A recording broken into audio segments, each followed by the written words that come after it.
Bonsoir à toutes et à tous. Et oui, nouvelle petite vidéo en toute simplicité. Je tenais tout simplement à vous faire quelques petites annonces. La première, vous vous en doutez, elle est en rapport avec la chaîne. Je compte ralentir le rythme des universalistes et des tribunaux télévisuels. Ça veut absolument pas dire que je vais les arrêter définitivement, rassurez-vous. C'est juste que je vais en faire moins souvent.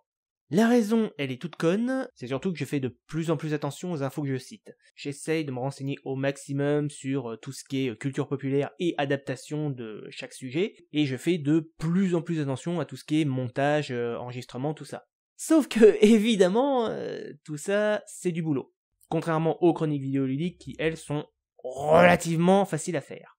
Ouais, si je mets les guillemets, c'est pas pour rien. Si encore on était plusieurs à bosser dessus, je dis pas. Mais là, je suis tout seul pour les recherches, l'écriture, l'enregistrement, le montage, la vignette YouTube et la promo.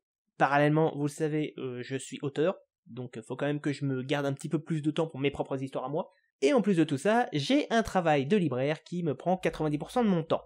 Alors, j'anticipe certaines questions qui vont certainement arriver, du genre, si tu galères à ce point, pourquoi t'embauches pas du monde? Bah parce que le problème, il est là. Je peux pas embaucher du monde. Embaucher des gens, ça signifie les payer. À moins d'être un gros trou du cul, ce que j'essaye d'éviter d'être. Or, comme vous le savez, je touche pas un rond sur ce que je fais. Et je suis très moyennement fan de tout ce qui est Tipeee, Utip et tout ça. Ah, j'avais vu passer un thread sur Twitter d'un gars qui, au contraire, argumentait que, voilà, si t'es youtubeur, si t'as la possibilité d'embaucher du monde, faut le faire. Parce que effectivement, c'est distribuer de l'argent pour d'autres, c'est permettre à d'autres de vivre de leur travail, ce qui est vrai, hein, je suis totalement d'accord avec.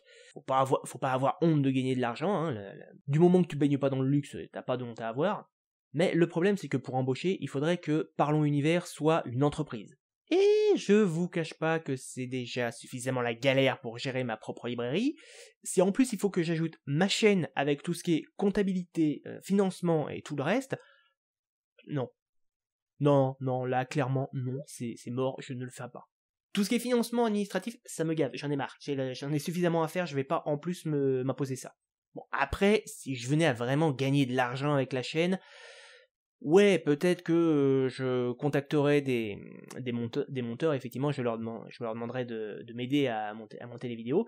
Voilà, c'est eux qui me feraient des factures, et je les paierais au projet. Ce serait un CDD, c'est pas l'idéal, c'est idéal pour personne, je reconnais, mais j'aurais pas la foi de faire de Parlons Univers une entreprise avec vraiment des salariés et tout ça, non. J'ai plus la foi et j'ai pas la foi pour tout ça.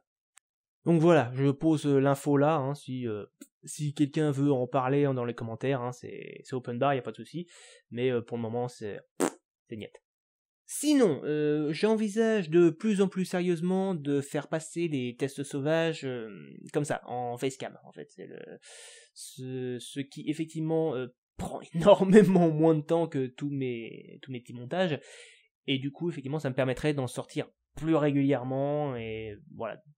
Là encore, je ne sais pas, c'est une idée que je pose, pourquoi pas. Et autre point où votre avis peut être pris en compte, vu le niveau de censure de plus en plus présent chez YouTube, je réfléchis très sérieusement à me faire une chaîne en parallèle sur Odyssée. J'abandonnerai pas totalement YouTube, mais ce serait exactement la même chaîne, mais en moins censurée, sans aucune restriction sur tout ce qui est extrait vidéo, sonore, tout ça. Ouais. Là encore, c'est qu'un projet, si vous avez un avis dessus, mettez votre avis dans les commentaires. Donc bref, comme je le disais avant d'être grossièrement interrompu par moi-même, je ferai moins d'Universalis. Avant, j'alternais un Universalis, une chronique vidéoludique, un Universalis, une chronique vidéoludique. Et de temps en temps, un tribunal télévisuel. Maintenant, je pense que je vais faire autrement, je vais sortir tous les épisodes d'une chronique vidéoludique à la suite, toujours une vidéo par mois bien sûr. Et une fois les chroniques sorties, ce sera un Universalis ou un tribunal télévisuel en fonction de l'inspiration, tout ça.